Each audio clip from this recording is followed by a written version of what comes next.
Apparently, Paris is one of the world's greatest cities. As a professional cat, I have a few opinions. Today, I'm reviewing Paris one attraction at a time. We'll visit the Eiffel Tower, the Louvre, Notre Dame, Montmartre, and a few places that even surprised me.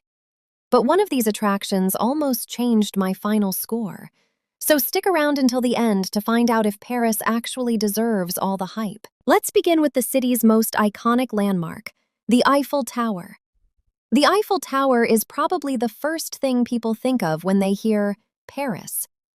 I have to admit, it's even more impressive in person.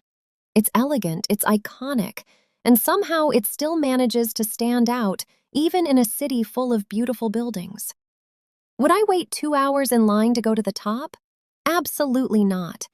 But from down here, I can see why everyone falls in love with it. Final rating, 9.5 out of 10. Now let's head over to the Louvre. Apparently, this is the most visited museum in the world. Over 8 million people come here every year. That's a lot of humans looking at paintings. I have to admit, I expected one famous painting and a very long line. Instead, I found an enormous museum filled with incredible art, beautiful architecture, and rooms that seem to go on forever. Even if you've never heard of the Mona Lisa, there's still plenty here to enjoy. I'd probably get lost after 5 minutes, but somehow that's part of the experience. Final rating, 9.4 out of 10. Our next stop is Notre Dame Cathedral. If buildings could tell stories, this one would probably never stop talking. It's hard to believe construction started more than 850 years ago, and somehow, it still feels timeless. I expected it to be impressive. I didn't expect it to feel this peaceful. Maybe humans should spend a little less time taking selfies and a little more time looking around. Trust me, it's worth it. Final rating, 9.7 out of 10. Our next stop is the Champs-Élysées. Apparently, this is one of the most famous avenues in the world. It's filled with cafes, luxury stores, and people carrying far more shopping bags than I could ever understand. It's lively, elegant, and there's always something happening. I still don't understand why anyone would buy shoes instead of cat treats, but that's probably just me. Final rating, 9.2 out of 10. Now let's head over to Sacré-Cœur Basilica.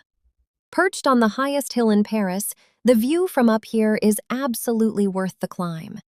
The white domes stand out from almost anywhere in the city, and the atmosphere feels much calmer than the busy streets below. Whether you're here for the architecture, the view, or simply to sit for a while, it's easy to understand why so many people love this place. Final rating, 9.8 out of 10. Now let's head over to the Arc de Triomphe. I thought it would just be another monument, but it's much more impressive in person. Standing right in the heart of Paris, it offers one of the best views of the city. The architecture is stunning, the history behind it is fascinating, and somehow it makes the entire area feel even more iconic. The only thing I didn't enjoy? Way too much traffic. Humans really like making things complicated. Final rating, 9.6 out of 10. Our next stop is Disneyland Paris. I know, technically it's not in the city, but I couldn't leave without seeing what all the excitement was about. Castles, parades, roller coasters, humans really went all in. Personally, I was hoping for a giant scratching post, but I guess you can't have everything. Even if you're not a huge Disney fan, it's easy to see why so many people love this place. Final rating, 9.4 out of 10.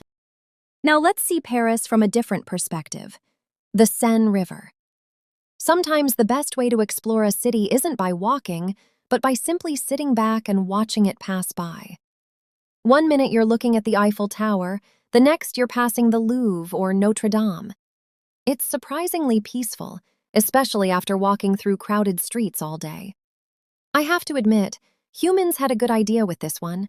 Final rating, 9.7 out of 10. Now, let's slow things down a little and visit the Luxembourg Gardens. After all the busy streets, this place feels incredibly relaxing. There are beautiful flowers, fountains, and enough green space to make any cat want to spend the entire afternoon here. If Paris had more places like this, I'd never want to leave. Final rating, 9.6 out of 10. Now let's head up to the rooftop of Galeries Lafayette. Most people come here to shop. I came for the view. And honestly, it might be one of the best free views in Paris. You can see rooftops stretching for miles, with the Eiffel Tower standing proudly in the distance. Definitely worth the elevator ride. Final rating, 9.5 out of 10. Now let's head over to the Musée d'Orsay. Housed inside a beautiful former railway station, this museum is just as impressive on the outside as it is on the inside.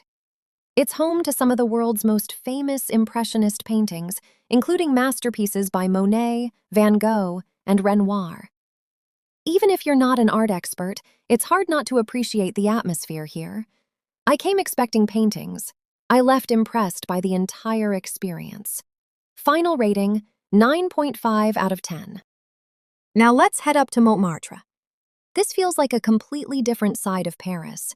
It's quieter, more colorful, and far less crowded than I expected. Every street has its own personality, every corner feels like a postcard, and somehow, even getting lost here is part of the experience. I have to admit, this might be my favorite place in Paris so far.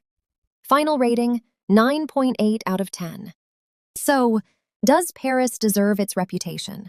Honestly, yes. From iconic landmarks and world-famous museums to quiet streets and incredible views, Paris has something special around every corner.